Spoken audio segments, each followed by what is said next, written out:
Duše drage, veliki pozdrav! Ja sam vas u prethodnom videu, između ostalog, pozvala da i sami smislite neki način kako to da popravite svoje loše raspoloženje, kako da iz neke, ajde da kažemo, negativne, loše, nepoželjne vibracije pređete u neku lepšu, srećniju, bolju, radosniju. I dala neke svoje predloge kako, na primjer, ja to radim, šta to meni pomaže.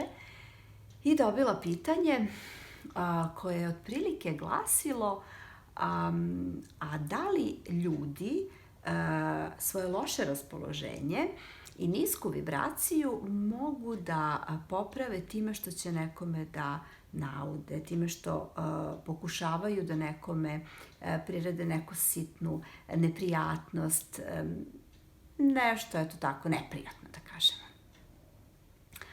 Da li to njima popravlja raspoloženje? Šta ako neko ustanovi da to njemu popravlja raspoloženje i da ga to čini srećnim? Šta? Pa, iz mog ugla gledanja, a ovo je kanal gde dajem neke svoje percepcije i neke stvari koje su meni bliski, koje kod mene rade i moja neka gledanja na stvari. Iz mog ugla gledanja to odgovor na ovo pitanje to je samo iluzija. Ako neko svoje loše raspoloženje pokušava, dobre reči, pokušava da, ajde da kažemo, reši i popravi time što će nekom drugom upropastiti raspoloženje, time što će nekom drugom napraviti neku sitnu pakost, je zapravo iluzija da time sebi popravlja raspoloženje, jer ako sad dobro promotrite takve situacije, ako imate takve primere iz svog okruženja, i ako vam se i čini da to nekome zaista popravlja raspoloženje kad nekom drugom učini neku sitnu pakost, sitnu ili krupnu pakost, setite se tih situacija, razmotrite ih malo i shvatit ćete, sigurna sam, da je to samo na kratko, ako se i desi ta iluzija da je neko sebi time popravio raspoloženje, time što je nekom drugom upropastio, jel? To je na kratko. Na tren, rekla bih. I posle toga se vrati svom starom, lošem raspoloženju. Ništa time kod sebe ne popravlja. Zašto? Prosto. Ja znam da smo mi ljubav.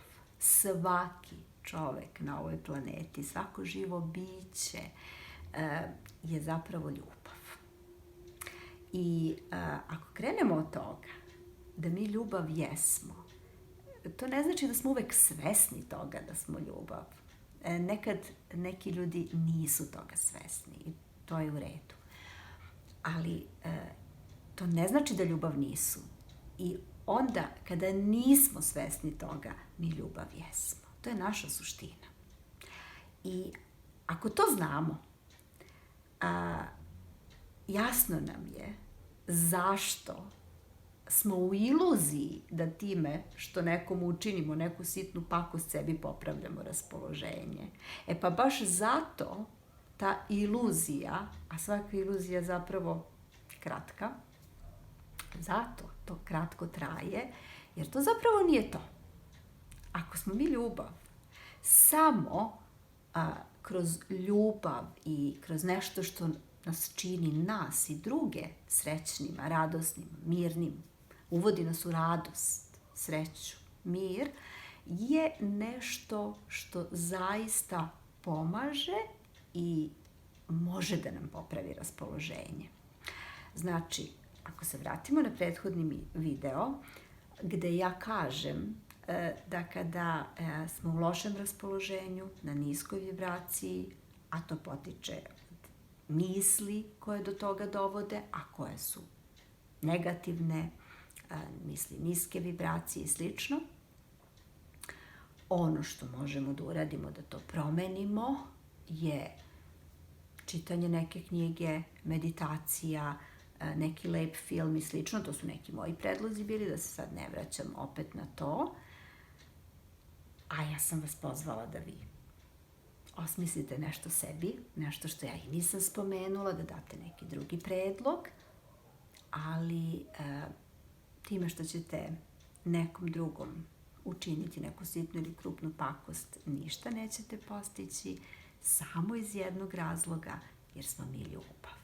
I samo onda kada iz tog aspekta delujemo, preduzimamo akciju koja podrazumeva tu našu i uvažava tu našu prirodu, a to znači da je ta akcija onda akcija iz ljubavi, nešto čime nekom drugom sebi ili nekom drugom činimo nešto lepo i dobro, daje rezultate. To menja vibraciju, to menja misli, to popravlja raspoloženje na duže staze. To traje, jer se onda vraćamo sebi i svojoj prirodi i svojoj suštini i onome što mi zaista jesmo, a to je ljubav. Zato sve ono što ja savjetujem jeste da sve što radimo, radimo iz ljubavi i sa dobrom namerom usmerenom i ka sebi i ka drugima. Sve ostalo što ljubav nije, udaljava nas od naše prirode, od naše suštine, od nas samih i zato ne može da potraje i zato ja to zovem iluzijom. Jer to nismo mi, to nije naša priroda. Eto, odgovora na to pitanje, kogod da ga je postavio, ja sam ovako odgovorila i ne imenujem nikog zato što mislim da može da bude od koristi svima i onome koga je postavio, a i svima vama. Ljubim vas.